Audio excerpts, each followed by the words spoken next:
Assalamualaikum warahmatullahi wabarakatuh. Apa kabar adik-adik? Semoga kalian semua sehat ya. Di sini kami akan menjelaskan mengenai pembelajaran terpadu model network. Oh iya, sebelum pembelajaran dimulai, apakah adik-adik tahu apa itu model network? Untuk lebih jelasnya, mari kita simak adik-adik materi pembelajaran kali ini yang akan dijelaskan oleh Ulfatur Rohmah, Sofi Nur Azizah, dan Hofifatun Rohmah. Selamat menyaksikan. Model network menurut pandangan Robin Fogarty pada tahun 1991, network merupakan model pemaduan pembelajaran yang mengandalkan kemungkinan pengubahan konsepsi, bentuk pemecahan masalah, maupun tuntutan bentuk keterampilan baru setelah siswa mengadakan studi lapangan dalam situasi, kondisi, maupun konteks yang berbeda-beda. Belajar disikapi sebagai proses yang berlangsung secara terus-menerus karena adanya hubungan timbal balik antara pemahaman dan kenyataan yang dihadapi oleh siswa. Karakteristik model network. Model network mirip dengan sinyal satelit yang berterbaran dan penerima sinyal dapat menerima sinyal dari berbagai arah. Yang kedua, siswa mengarahkan proses integrasi melalui ruang pemilihan jaringan yang mereka butuhkan. Yang ketiga, siswa termotivasi belajar karena rasa ingin tahunya yang besar dalam dirinya. Yang keempat, siswa membuat jaringan dengan orang lain baik dalam bidang yang mereka tekuni maupun di luar bidang yang mereka tekuni. Yang terakhir, siswa menyaring semua yang mereka pelajari melalui kajian para ahli dan membuat koneksi internal yang mengarah ke jaringan eksternal ahli di bidang terkait. Yang selanjutnya, pengertian model network adalah model pembelajaran berupa kerjasama antara siswa dengan seorang ahli dalam mencari data, keterangan, atau lainnya yang sehubungan dengan mata pelajaran yang disukai atau diminatinya sehingga siswa secara tidak langsung mencari tahu dari berbagai sumber. Dengan adanya sumber tersebut membuat siswa memperluas wawasan belajarnya sendiri. Artinya, siswa termotivasi belajar karena rasa ingin tahunya yang besar dalam dirinya. Kelebihan dari model network. Kelebihan dari model ini sangat beragam. Pendekatan pembelajarannya terintegrasi, sangat proaktif dan alami. Dengan model ini, peserta didik akan memulai pencarian dan mengikuti jalan yang baru ditemukan dengan kemampuannya sendiri yang ia miliki. Peserta didik dirangsang dengan informasi yang relevan, keterampilan atau konsep yang diberikan sepanjang proses pembelajarannya.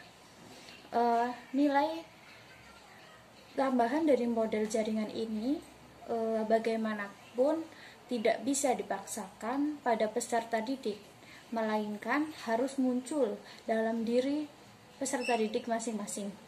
Namun, sebagai mentor atau guru memberikan layanan yang diperlukan untuk mendukung tingkat pembelajaran yang lebih tinggi. Pada model network ini, peserta didik akan terstimulasi oleh informasi, keterampilan, ataupun konsep yang baru. Kelemahan model network. Kelemahan dari model jaringan ini sangat dipahami oleh mereka yang telah mengembangkan beragam kepentingan, tenaga, dari cintanya. Sangat mudah untuk mendapatkan sisi acak ke dalam salah satu ide di sampingnya. Ini juga mungkin untuk mendapatkan di dalam pemikiran kita. Sebuah jalan tertentu tampaknya mengundang dan berguna, tetapi tiba-tiba menjadi sebaliknya. Manfaat kadang tidak lagi seimbang dengan harga yang harus dibayar. Kelemahan lain adalah bahwa model jaringan ini jika diambil untuk perbedaan-perbedaan besar dapat menyebarkan minat peserta didik yang terlalu tipis dan tidak berkonsentrasi atau memecah perhatian peserta didik, sehingga upaya-upaya pengajaran yang dilakukan menjadi tidak efektif. Langkah-langkah pengembangan networker. Langkah-langkahnya yaitu terdiri dari yang pertama, kita harus menganalisis perkembangan anak atau peserta didik ya. Yang kedua, kita harus menentukan konten kurikulum berdasarkan perkembangan anak dengan cara yaitu membuat standar kompetensi, kompetensi dasar, indikator, dan hasil belajar. Yang ketiga, kita harus membuat rancangan kegiatan mingguan atau RKM. Keempat, kita harus menentukan tema dan subtemanya. Lalu kita mengaitkan dengan aspek-aspek perkembangan anak atau peserta didik ya. Selanjutnya yang kelima, kemudian kita menentukan indikator yang akan dikembangkan di setiap aspek kemampuan peserta didik tersebut. Yang keenam, desain model networker ini lalu kita masukkan ke dalam minat-minat yang sesuai dengan aspek perkembangan peserta didik. Yang ketujuh, jika sudah ada hasilnya dari rancangan model networker ini, maka hasil tersebut dimasukkan dalam rancangan kegiatan harian dengan berpijak pada tema dan subtema. Yang kedelapan, tentukan apa medianya, fasilitasnya, strateginya, pendekatan maupun bagaimana metode langkah-langkah kegiatan dalam pelaksanaannya, yaitu biasanya terdiri dari pembukaannya bagaimana, kegiatan inti dari pembelajarannya itu bagaimana, dan penutupnya itu bagaimana ya. Langkah terakhir yaitu kita harus mengevaluasi terhadap kegiatan tersebut dengan menggunakan RKH. Assalamualaikum warahmatullahi wabarakatuh. Selamat pagi anak-anak. Apa kabar hari ini? Alhamdulillah hari ini sehat semua ya. Sebelum memulai pelajaran pada hari ini, marilah kita berdoa bersama-sama. Kepada ketua kelas dipersilahkan. Nah, kemarin kita sudah belajar tentang bagaimana cara mendaur ulang sampah supaya menjadi bermanfaat. Dan hari ini kita akan belajar tentang benda-benda di sekitarku. Apa sih ya manfaat kita belajar tentang benda-benda di lingkungan sekitar kita? Manfaatnya itu agar kita mengetahui tentang apa saja yang termasuk benda hidup dan benda mati. Nah, sekarang coba anak-anak perhatikan benda-benda yang ada di lingkungan kalian. Ada benda apa saja, kemudian dicatat ya. Nah, coba sekarang siapa yang sudah menemukan benda-benda yang ada di lingkungan kalian? Siapa yang bisa menyebutkan? Mungkin ada penggaris. Terbuat dari apa bahannya? Terbuat dari plastik. Kemudian ada benda karet. Ini namanya karet gelang. Ini terbuat dari karet. Kemudian ada kunci. Ada kunci. Kunci ini terbuat dari besi. Nah, coba anak-anak siapa yang bisa menyebutkan benda-benda yang ada di lingkungan kalian? Coba Dinda sebutkan. Wah, banyak sekali Mbak Dinda. Ada gelas plastik, ada gelas kaca, kemudian ada toples, ada kain, dan lain-lain. Banyak ya. Wah, pintar Mbak Dinda. Nah, ada yang tahu tidak tempat sampah itu mengapa terbuat dari plastik?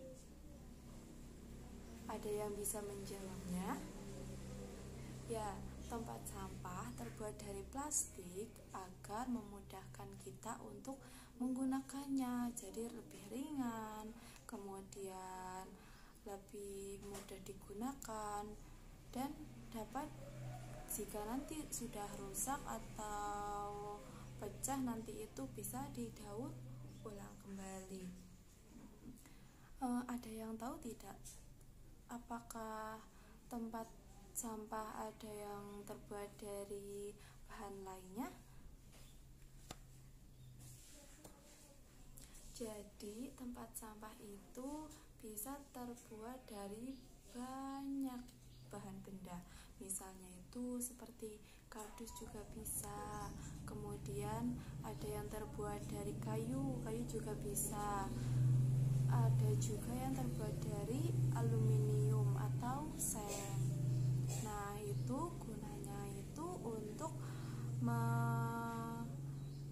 supaya kebersihan di lingkungan kita itu tetap terjaga. Jadi ketika kita melihat sampah yang berceceran, kita ambil, kemudian kita masukkan ke tempat sampah dan kemudian kita buang, supaya lingkungan kita itu tetap terjaga kebersihannya dan kesehatannya.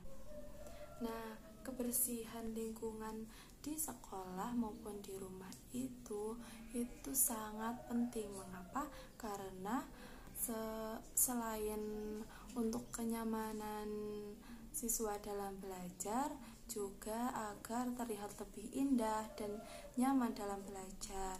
Jadi kalau suasananya bersih, nyaman, kita akan lebih mudah dalam menyerap pelajaran. Bagaimana sih cara membersihkan lingkungan? Nah, cara membersihkan lingkungan itu kita bisa ada di dalam kelas maupun di luar kelas. Kalau di dalam kelas itu bisa kita menyapunya, kemudian kita membersihkan meja. Di meja itu pasti banyak debunya, kita bersihkan. Kemudian menyapu halaman kelas, ada daun-daun kering itu dikumpulkan di tempat sampah, kemudian nanti dibuang dan dibakar. Manfaat kita untuk membersihkan lingkungan itu juga untuk melatih kedisiplinan kita, bisa membagi jadwal piket setiap hari agar semuanya itu bisa bersama-sama menjaga lingkungan kelas. Selanjutnya, hari ini kita akan belajar tentang pengukuran. Coba anak-anak ada yang bisa mengira-ngira berapa panjang dari pulpen ini? Ada yang bisa menjawabnya? Oh, ada yang 5 cm. Ada yang berapa? 6 cm. Kemudian berapa sih Doni? 7 cm. Nah, sekarang kita coba buktikan ya, berapa sih panjangnya pulpen ini? Nah, coba kita,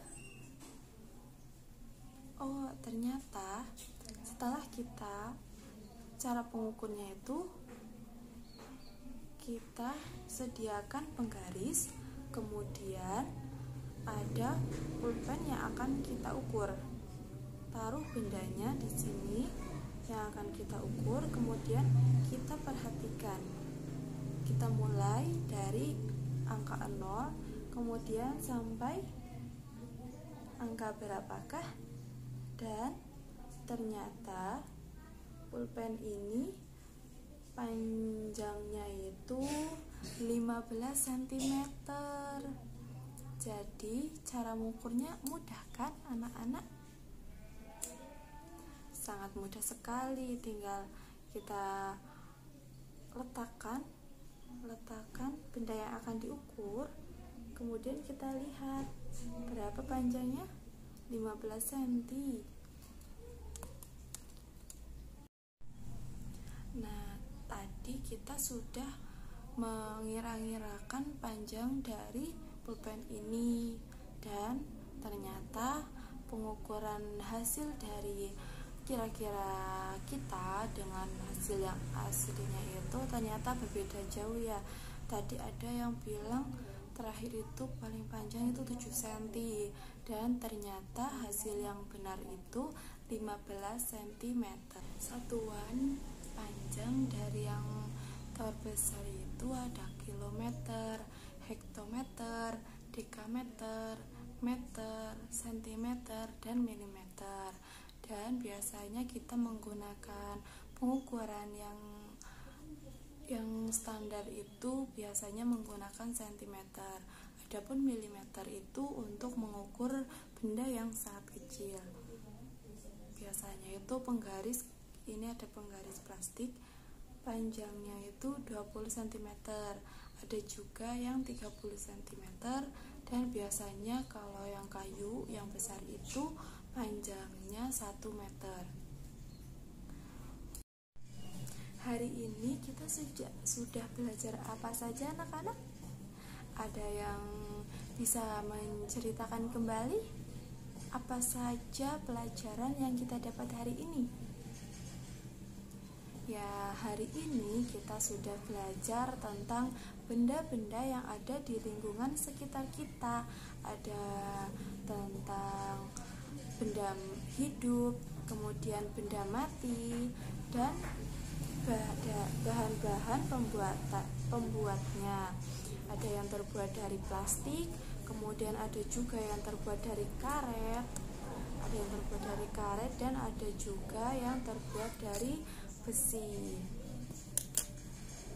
Kemudian kita juga sudah belajar tentang bagaimana cara membersihkan kelas kita supaya tetap terjaga kebersihannya. Dan ketika kelas itu sudah nyaman dan bersih, kita akan lebih tenang, nyaman dalam belajar. Dan yang terakhir, kita sudah belajar tentang bagaimana cara mengukur suatu benda dengan menggunakan pengukuran panjang. Misalnya itu seperti pengukuran antara pulpen dengan penggaris. Sekarang anak-anak coba buka buku LKS tematik kelas 3, tema 3, subtema 1. Kita coba latihan tentang soal-soal yang ada di buku LKS. Kemudian dikumpulkan minggu depan ya. Kita akan cocokkan pada minggu depan. Sekian pembelajaran hari ini. Apakah anak-anak ada yang mau ditanyakan untuk materi yang hari ini Ibu terangkan? Kalau tidak ada, sekian dari Ibu. Banyak kesalahan mohon maaf. Wabillahi taufiq wal hidayah. Wassalamualaikum warahmatullahi wabarakatuh. Tetap jaga kesehatan. Jangan lupa tugas minggu depan dikumpulkan ya.